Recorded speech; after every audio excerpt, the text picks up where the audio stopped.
coming back.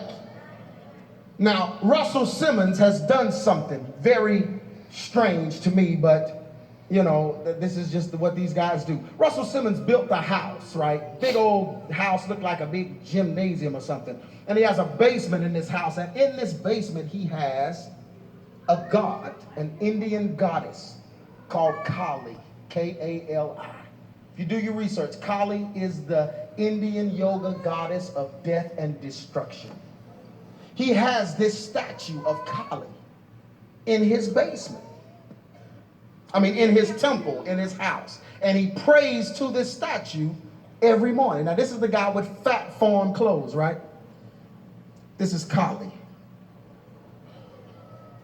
With all the arms and...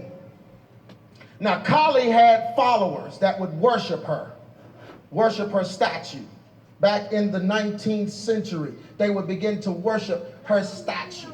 So they wanted to sacrifice money, jewels, and possessions to this goddess. So what happened was, the goddess, what they would do is when people would come into the temple and begin to worship Kali as a goddess, there would be men that would come in and beat them up, kill them, and steal all of their possessions. They named these men thugs.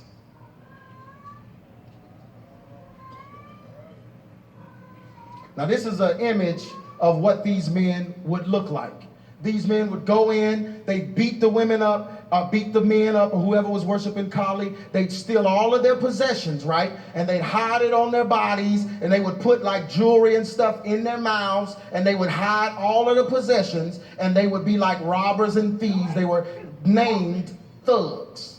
Now, Russell Simmons, who is the godfather, supposedly, of hip-hop, or one of the gods, I forgot what his title is, of hip-hop, but he worships the goddess that ruled over, or supposedly ruled over, these thugs. Now, when we see the guys trying to be thugs, I'm a gangster, I'm a thug, they have no idea what they're saying. But they're setting themselves up to channel ancient spirits.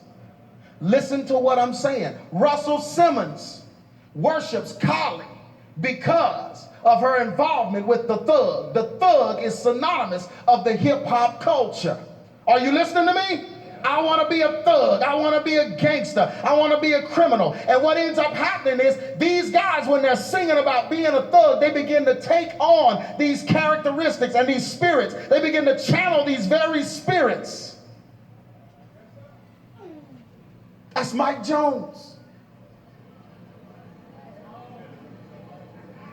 Now, my thing is, did Mike Jones look up the thug to see what the thug looked like? Because when I see these two pictures, I see a very accurate similarity, which is so-called a familiar spirit. The jewelry in his mouth, just like the thug. Facial expression. Every time he's rapping, he does this. It's a channeling of a spirit. Listen to what I'm saying. This stuff is older than you think it is. Slim Thug and Lil Jon and 50 Cent and Young Buck. These guys are glorifying being thugs. And they are channeling the ancient spirits that used to worship this goddess, Kali.